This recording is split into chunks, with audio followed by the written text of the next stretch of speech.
Hello students, good morning to all of you.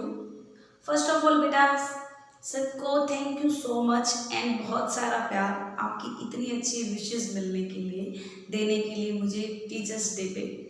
तो मुझे आज आप लोगों ने बहुत अच्छे अच्छे गिफ्ट्स, बहुत अच्छे अच्छे विशेस दी। और मैं एक और गिफ्ट आप लोगों से चाहती हूँ आज टीचर्स डे पे कि हमारे कमिंग टेस्ट में आप लोग पूरे के पूरे मार्क्स लेके आए। अब आप सोचोगे मैडम ये तो बहुत ही मुश्किल गिफ्ट है। बेटा मुश्किल कुछ भी नहीं होता, जो हमने ठान लिया ये समझो हमने कर दिखाया, ठीक है ना। तो इसी होप के साथ हम मैनेजमेंट ऑफ नेचुरल रिसोर्स में आज नेक्स्ट वीडियो स्टडी करेंगे। और आज हम स्टडी करेंगे फॉसिल फ्यूल के बारे में। हम अभी तक कितना स्टडी कर चुके हैं, हम फॉरेस्ट के बारे में, फॉरेस्ट के कंजर्वेशन के बारे में, डिफोरेस्टेशन, उसके हार्मफुल इम्पैक्ट्स के बारे में स्टडी कर चुके हैं। और why should we manage our forest, वो भी हम स्टडी कर चुके हैं।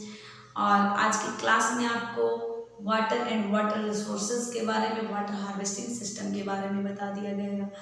अब नेक्स्ट हम स्टडी करेंगे किसके बारे में, फॉसिल फ्यूल्स, जिसमें मेनली क्या क्या आते हैं, coal and petroleum, coal and petroleum.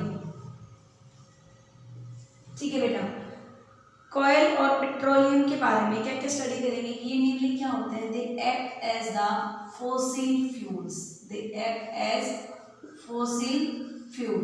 ठीक है, अगर हम डिफाइन करें कि फॉसिल फ्यूल का क्या मतलब होता है, तो बेटा जो भी सब्सटेंस एज ए फॉसिल्स की फॉर्म में थे और उनसे ऐसे यूजेबल सब्सटेंस बन गए जो प्रेजेंट टाइम पे एनर्जी सोर्स का एक बहुत ही इम्पोर्टेंट रोल प्ले करते हैं एनर्जी सोर्स में, जिसमें हमारे कोयल और पेट्रोलियम दोनों ही आते हैं।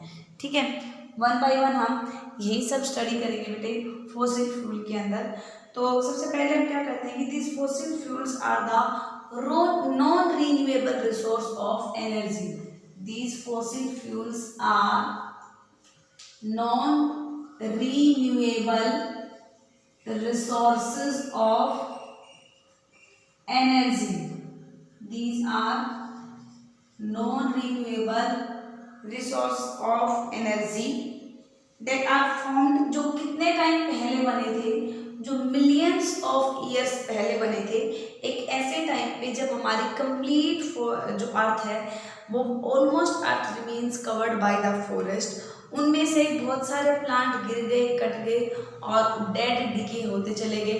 एक प्लांट्स डेड डिके होने के बाद उसके ऊपर दूसरी लेयर, उसके ऊपर तीसरी लेयर, इस तरीके से कई सारे लेयर्स हैं जो प्लांट्स की वो नीचे बरी करती चली गई।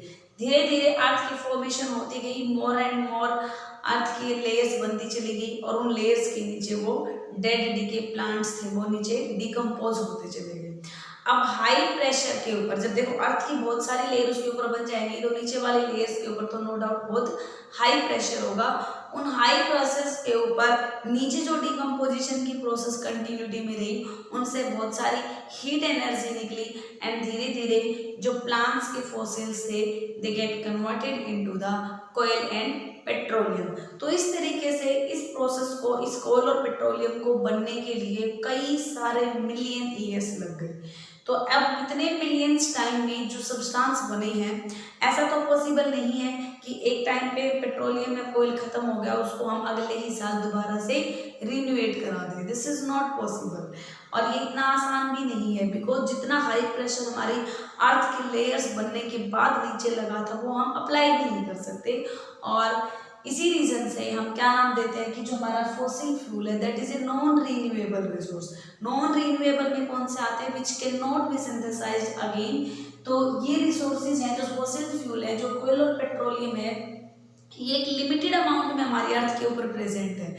अगर इसको हमने अनलिमिटेड तरीके से यूज किया तो ये एग्जॉस्ट हो सकते हैं और फ्यूचर की जनरेशन को ये अवेलेबल ही नहीं होंगे। तो इनकी अब्सेंस की वजह से हमारा बहुत ही important source of energy destroy हो जाएगा। That's why they need a very much high sustainable use. इनकी कंजर्वेशन हमें बहुत अच्छे तरीके से करनी पड़ेगी, इनका सस्टेनेबल तरीके से हमें यूज़ करना पड़ेगा ताकि हम इन्हें लॉन्ग टर्म एम के अकॉर्डिंग इनको यूटिलाइज कर सकें। हम इस तरीके से यूटिलाइज करना होगा कि ये हमारे आज के जनरेशन को भी डिमांड की फुलफिल कर दे और हमारी आने वाली फ्यूचर जनरेशन के लिए भी ये बचे रहे। ठीक है, तो इसके लिए हमें बहुत ही सिंपल से स्टेप्स लेने होंगे। अगर हम as an individual human being भी अगर हम रोल प्ले करते हैं तो हम सारे के सारे बहुत ज़्यादा अमाउंट के अंदर हमारे पेट्रोल और ऑयल को एग्जॉस्ट होने से बचा सकते हैं। ठीक है, तो कुछ पॉइंट्स हम इनके बारे में स्टडी करते हैं कि किस तरीके से इनकी फॉर्मेशन हो। तो हम कैसे बता देते हैं फॉसिल फ्यूल्स को कि non renewable resource of energy है, they are formed millions of year ago by the किसके डिग्रेडेशन से भाई, by the degradation of animal and plants, by the degradation of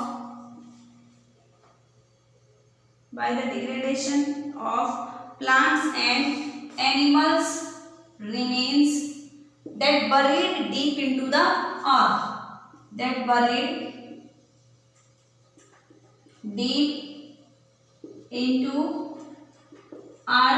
layer, जो अर्थ की लेयर्स में नीचे बहुत नीचे काफी सालों तक दबे रहे, उससे इन फॉसिल फ्यूल की फॉर्मेशन हुई थी और इसकी फॉर्मेशन में काफी मिलियंस ऑफ ईयर लग गए थे। ठीक है, और इसी वजह से हम क्या कहते हैं बेटा कि कोयल एंड पेट्रोलियम है, that is a non renewable resource, and coal petroleum main fossil fuels होते हैं that act as the energy source for both domestic as well as industrial use.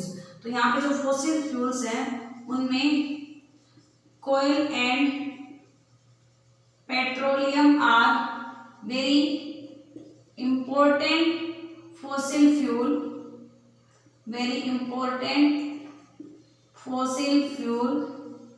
that are used as energy source, जो किसके लिए use होते हैं भाई, that are used for energy source both in domestic areas में और अगर हम इंडस्ट्रियल एरियाज के अंदर देखते हैं तो दोनों में ही जो एनर्जी सोर्स है वो कोयल और पेट्रोलियम होता है। देखो एनर्जी सोर्स का मतलब बेटा बड़े बड़े इंजन्स होते हैं वो इस पेट्रोलियम की हेल्प से चल रहे हैं। जितने भी हमारा ट्रांसपोर्टेशन है वो पूरा का पूरा ट्रांसपोर्टेशन इन्हीं के ऊपर डिपेंड करता है। जितने भी बड़ी इंडस्ट्रीज हैं, चिमनीज हैं, ये जिन कंस्ट्रक्शन वाली, उन सब के अंदर जो कोयल है उसको यूज किया जाता है एज ए एनर्जी सोर्स। ठीक है, तो जो 20th सेंचुरीज के अंदर जो एडवांस टेक्नोलॉजी है वो मैक्सिमम फॉसिल फ्यूल का एक्सट्रैक्शन करती है अर्थ से जितना पॉसिबल हो सके। अगर हम प्रेजेंट टाइम पे बात करें तो more than 3/4 of the world's energy consumption comes from the fossil fuel. ठीक है, अगर हम वर्ल्ड वाइड बात करते हैं तो 1/3 of total energy is taken from the by the use of fossil fuel। तो कहने का मतलब क्या है कि फॉसिल फ्यूल एक बहुत ही मेजर लेवल के ऊपर एनर्जी सोर्स का काम कर रहा है और इसी वजह से जो हमारी 20th सेंचुरी है, इस 20th सेंचुरी में जितना पॉसिबल हो सके एज मैक्सिमम एज पॉसिबल क्या किया जा रहा है भाई, एक्सट्रैक्शन किया जा रहा है। Extraction of fossil fuel is taken from the earth से जितना ज़्यादा हो सके उतना फॉसिल फ्यूल से वो एक्सट्रैक्ट कर रहे हैं हम, क्योंकि प्रेजेंट टाइम की डिमांड ही इतनी ज़्यादा हो रही है। ठीक है, अगर हम इंडस्ट्रियल रिवॉल्यूशन से बिगिनिंग से बात करते हैं तो फॉसिल फ्यूल की जो डिमांड है वो इंक्रीज कर गई है सेवरल टाइम्स, एंड इस वजह से जो ये नेचुरल रिसोर्स है कोयल और पेट्रोलियम, इनके यूटिलाइजेशन को बहुत ज़्यादा इन्हांस कर दिया गया। अगर शुरुआती दौर की हम बात करते हैं जब हमारी इंडस्ट्रीज बिगिन हुई थी और अगर आज के टाइम की हम बात करते हैं तो इतना सारा रिवॉल्यूशन हो चुका है, इंडस्ट्रीज इतनी ज़्यादा स्टैब्लिश हो चुकी हैं कि उनके अंदर जो बहुत ज़्यादा लेवल पे हुज डिमांड हो रही है एनर्जी की, उसके लिए हमारे कोल और पेट्रोलियम का कंजम्पशन है वो भी बहुत लेवल पे इंक्रीज कर गया है। और इस वजह से एक बहुत डेंजरस चांस हम हो सकता है कि डेंजरस कंडीशन फेस कर सकें कि हमारे कोयल और पेट्रोलियम में वो क्या हो जाए, एग्जॉस्ट हो चुके हैं। तो हम क्या बात करते हैं बेटा कि since the beginning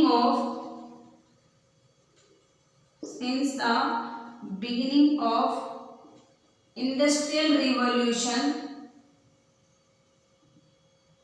demand of fossil fuel, या हम क्या कह सकते हैं बेटा कि demand of fossil fuel increase, demand of fossil fuel increase several times, बहुत ज्यादा टाइम्स इंक्रीज हो गई है. So use of these natural resources, और इसी वजह से बेटा इन नेचुरल रिसोर्सेज का यूज है, use of these natural resources also increase several time, और इसी वजह से इनका यूज भी बहुत ज्यादा बढ़ चुका है. And once if they will replenish, once if they will get deplete, they cannot be synthesized again. और इसी वजह से हम क्या कहते हैं कि हमारे जो ऑयल और पेट्रोलियम है ये किस टाइप के रिसोर्स में आते हैं बेटा, ये नॉन रीन्यूएबल रिसोर्सेज के अंदर आते हैं. ये बात हम आपको पहले भी बता चुके हैं कि रीन्यूएबल और नॉन रीन्यूएबल रिसोर्स के मतलब क्या होता है. कि नॉन रीन्यूएबल रिसोर्स वो होते हैं अगर एक बार उनका एग्जिस्टेंस हो जाए, अगर वो एक बार खत्म हो जाए, अगर वो एक बार डिप्लीट हो जाए तो it becomes impossible to synthesize them again. तो ऐसे रिसोर्सेज जो नॉन रीन्यूएबल हैं उन रिसोर्सेज की कंजर्वेशन वो बहुत ही ज़्यादा जरूरी है और उनका सस्टेनेबल यूटिलाइजेशन भी बहुत इंपॉर्टेंट है. तो now let's start one by one from coal. हम कोल से स्टार्ट करते हैं बेटा. व्हाट इज कोल? कोल एक ब्लैक या फिर डार्क ब्राउन कलर का एक कंबस्टेबल सब्सटेंस होता है जो किससे मिलकर बना होता है, which consist of the carbonized matter of plant. ठीक है, और जिसको एक फ्यूल की तरह यूज किया जाता है. तो हम कैसे डिफाइन करते हैं कोल को? इट इज ए ब्लैक और dark brown colour combustible substance जिसमें क्या प्रेजेंट होते हैं बेटे, that consist of carbonized matter of plant, carbonized plant matter, जिसके अंदर कार्बोनाइज्ड प्लांट मैटर प्रेजेंट होते हैं. And it is used as a fuel. इसको एक फ्यूल की तरह यूज किया जाता है. कोल कैसे बना था बेटा? ये मिलियंस ऑफ ईयर पहले बना था जब हमारी अर्थ का बहुत बड़ा पार्ट फॉरेस्ट से कवर्ड था और फिर जो डेड प्लांट्स थे वो स्वैम्पी एरियाज में गिर गए और वहाँ पे वो एक लेयर के ऊपर दूसरी लेयर डिपॉजिट होती चली गई. तो they are formed millions year ago when whose part of earth covered by forest. जब अर्थ का बहुत सारा पार्ट फॉरेस्ट से कवर्ड था उस टाइम पे ये बने. तो उस टाइम पे क्या हुआ बेटा कि मिलियंस ऑफ ईयर टाइम पहले many layer of dead plants, ये जो डेड डीके प्रोसेस थी ये किस में होती चली गई, स्वैम्पी एरियाज में होती चली गई. एंड इस वजह से क्या हुआ बेटा कि forest fail in the swampy water and forest fail in swampy water and made a thick layer of dead plant, और एक डेड प्लांट की थिक लेयर बना दी. और इस थिक लेयर के ऊपर मान लो डेड प्लांट्स गिर गए, many more layers also get deposited and many more layers of dead plant also deposited on one another. एक दूसरे के ऊपर और भी कई सारी लेयर्स वो डिपॉजिट करती चली गई और इस तरीके से बेटा हीट एंड प्रेशर कंडीशंस हैं जो जनरेट हुई, उन्होंने प्लांट्स की लेयर के अंदर केमिकल और फिजिकल चेंज किए और कार्बन का डिपोजिशन होता चला गया. एंड इस वजह से जो हीट एंड प्रेशर एक दूसरे के ऊपर लगा, that cause many physical and chemical change।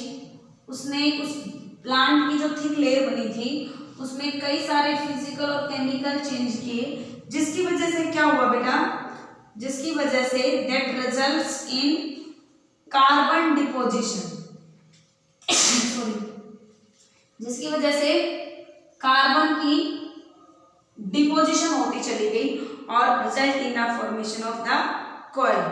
और इसी कार्बन डिपोजिशन से बाद में कोयल की फॉर्मेशन हुई, जो बाद में कोयल माइन से एक्सट्रैक्ट किया जाने लगा। And it cause formation of the coal which is extracted from the coal mines, जो कोल की माइन से एक्सट्रैक्ट किए जाने लगे। अगर हम देखें कि भाई कोयल के क्या क्या यूज है, कोयल किस फॉर्म में यूज किया जाता है, तो आप सब लोगों को पता है कि कंबस्टेबल सब्सटेंस है, और कोई भी सब्सटेंस जब कंबस्ट होता है, जब बर्न करता है, तो वो क्या करता है, वो एनर्जी रिलीज करता है। ठीक है, तो इलेक्ट्रिसिटी की जनरेशन के लिए लगा लो, या स्टील की प्रोडक्शन के लिए लगा लो, सीमेंट की मैन्युफैक्चरिंग के लिए लगा लो, मेटल की एक्सट्रैक्शन के लिए लगा लो, हर तरीके से जो एनर्जी सोर्स है वो कौन होता है, उसमें उन इंडस्ट्रीज में कोयल को एक फ्यूल की तरह यूज किया जाता है। अगर हम इसके यूजेस की बात करते हैं तो सबसे पहले coal is used as a fuel in electricity generation. किस किस में यूज होता है बेटा ये, इलेक्ट्रिसिटी के तो बेटे हम यहाँ पे कोयल के यूज के बारे में देख रहे हैं कि किसके लिए यूज होता है। It is used as a fuel in electricity generation, steel production and cement manufacturing. दूसरा, कोयल को हम लिक्विफिकेशन भी करते हैं, और हम क्या कर सकते हैं, कोयल का गैसिफिकेशन भी किया जाता है, क्या बनाने के लिए, लिक्विड फ्यूल जनरेट करने के लिए। ये एक सोर्स का काम करता है जिससे बहुत सारे दूसरे सब्सटेंस एक्सट्रैक्ट किए जाते हैं, जैसे कि benzene, toluene, phenol, naphthalene etcetera, ये भी कोयल से ही एक्सट्रैक्ट किए जाते हैं। और बेटा ड्रग्स, डाई, पेंट, प्लास्टिक, इनकी सिंथेसिस करने के लिए भी, इनकी प्रिपरेशन करने के लिए भी इसमें कोयल का यूटिलाइजेशन होता है। तो हम क्या देख रहे हैं कि बहुत सारे डिफरेंट यूजेस हैं कोयल को, और इस तरीके से कोयल हमारे लिए एक इम्पोर्टेंट फ्यूल का भी काम करता है। ये तो था हमारे कोयल के बारे में। इसके बाद हम सेकंड डिस्कस करते हैं, हमारा second fossil fuel, that is about the petroleum. हम पेट्रोलियम के बारे में स्टडी करते हैं। तो सेकंड फॉसिल फ्यूल क्या है बेटा, पेट्रोलियम, जिसको हम क्रूड ऑयल भी कहते हैं। And it is a natural liquid fuel, जो किस किस का मिलके बना है, जो हाइड्रोजन एंड कार्बन से मिलके बना है। ये कहाँ पे मिलता है बेटा, it can be found in gaseous form, it can be found in gaseous form, in the liquid form and in the solid form। तीनों फॉर्म के अंदर ये एग्जिस्ट करता है, लेकिन हमें मेनली ये जो अर्थ के डीप लेयर में मिलता है, एक लिक्विड फॉर्म में मिलता है। It occurs deep in the, it is present in deep earth crust, earth की डीप क्रस्ट में मिलता है as liquid, as a liquid, जो कैसे बना है, which is formed by the bacterial decomposition of various marine plant, animal matter and prehistoric forest, जिनका oceans के अंदर या सी की बॉटम में जो एयर की अब्सेंस में डिकम्पोज किए गए थे बाय द बैक्टीरिया, उनसे किसकी फॉर्मेशन हुई, पेट्रोलियम की फॉर्मेशन हुई। ठीक है, और ये जो डिकम्पोजिशन है बहुत हाई प्रेशर और हाई टेम्परेचर के ऊपर कैरी आउट की गई, जिसको काफी सारे मिलियंस ईयर लग गए। तो लिखेंगे it is formed by the bacterial decomposition, it is formed by bacterial decomposition of what, किसका bacterial decomposition, of marine plants, animal matter and prehistoric, जो बहुत ही पुराने फॉरेस्ट हैं उनका, in the bottom of sea, bottom of sea के अंदर, in the absence of air, air की अब्सेंस में सी की बॉटम में बैक्टीरिया के थ्रू उनका डिकम्पोजिशन हुआ, तब जाके पेट्रोलियम की फॉर्मेशन हुई थी। और इस डिकम्पोजिशन को बेटा it requires this decomposition is carried out in the high pressure and high temperature. High pressure और हाई टेम्परेचर के अंदर ये बैक्टीरियल डिकम्पोजिशन हुआ before millions of year, millions of सालों तक के डिकम्पोजिशन चलता है, तब जाके हमारे पेट्रोलियम की फॉर्मेशन हुई थी। अगर हम पेट्रोलियम के यूजेस के बारे में बात करते हैं तो सब लोगों को पता है कि पेट्रोल है वो आज के टाइम पे एक बहुत ही इम्पोर्टेंट सोर्स ऑफ एनर्जी है। जितने भी हमारे ट्रांसपोर्ट व्हीकल्स हैं तो उसके लिए पेट्रोल और डीजल हैं, they are very important source of fuel for all type of transport vehicle। जितने भी हमारे ट्रांसपोर्ट व्हीकल है, चाहे भले हमारे वो बसेज हो, ट्रक हो, कार हो, और हमारे रेलवेज लाइन हो, हमारे जितने भी एयरलाइंस हैं, तो बेटा ट्रांसपोर्ट व्हीकल के सोर्स के ऑफ फ्यूल के साथ साथ में जो डीजल फ्यूल है वो किसके लिए यूज़ किया जाता है, गैस टर्बाइंस में यूज़ किया जाता है टू प्रोड्यूस द इलेक्ट्रिसिटी। जो एलपीजी है पेट्रोलियम से बनते हैं, it is used in the cooking. जितने भी लुब्रिकेंट्स हैं, ग्रीस हैं, they are also formed by the petroleum. Petroleum के प्रोडक्ट हैं उनको किस में यूज किया जाता है, they are used to produce the क्या क्या बनाने के लिए, chemical fertilisers, synthetic fibres, synthetic rubber, nylon, plastic etcetera, they are also synthesised from the petroleum product. इसके अलावा बेटा plastic, detergent, grease, Vaseline, wax, plastic, detergent, Vaseline, grease, wax et cetera, they are also synthesized by कैसे बनाए जाते हैं भैया, petrochemical combination से। they are also synthesized by petrochemical combination. तो इस तरीके से हमने क्या देखा कि हमारे जो दो मेन फॉसिल फ्यूल थे, जिसमें हमने पेट्रोलियम और कोयल देखा, दोनों के ही काफ़ी इंपॉर्टेंट रोल है आज के इंडस्ट्रियल एरियाज के अंदर।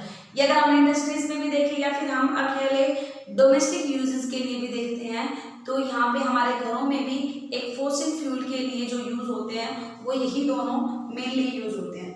लेकिन इन फॉसिल फ्यूल के कई सारे डिसएडवांटेज भी हैं। क्या डिसएडवांटेज, आप सबको पता है कि जितना ज़्यादा फॉसिल फ्यूल का कंबशन होता है उतनी ही ज़्यादा हार्मफुल हमारी गैसेज एमिट होती हैं, और ये हार्मफुल गैसेज हैं हमारे एनवायरनमेंट का पोल्यूशन कोज कर रही है। इनमें से जितनी भी गैसेज निकलती हैं उनमें से बहुत सारी गैसेज ऐसी हैं जो ग्रीन हाउस गैस का काम करती हैं, जो ग्रीन हाउस इफेक्ट को इंक्रीज करवाती हैं। और ग्रीन हाउस इफेक्ट अगर इंक्रीज होता है तो सबको पता है कि ग्लोबल वार्मिंग इंक्रीज करती है, जिसके अंदर हमारे अर्थ का सरफेस का एवरेज टेम्परेचर इंक्रीज कर जाता है। तो ये सारे के सारे हमारे हार्मफुल एनवायरमेंटल पोल्यूशन कोज करेंगे। तो हम कुछ एक डिसएडवांटेज भी देखेंगे एडवांटेज के साथ साथ में कि फॉसिल फ्यूल के क्या डिसएडवांटेज हैं। तो इसके डिसएडवांटेज में हम क्या देखते हैं बेटा कि जो फॉसिल फ्यूल्स हैं, these fossil fuels are made up of carbon, hydrogen, nitrogen and sulphur. लेकिन जब इनका बर्न होता है, जब इनका कंबशन होता है, व्हेन दीज फॉसिल फ्यूल्स का कंबशन होगा, then harmful chemicals or harmful gases like carbon dioxide and carbon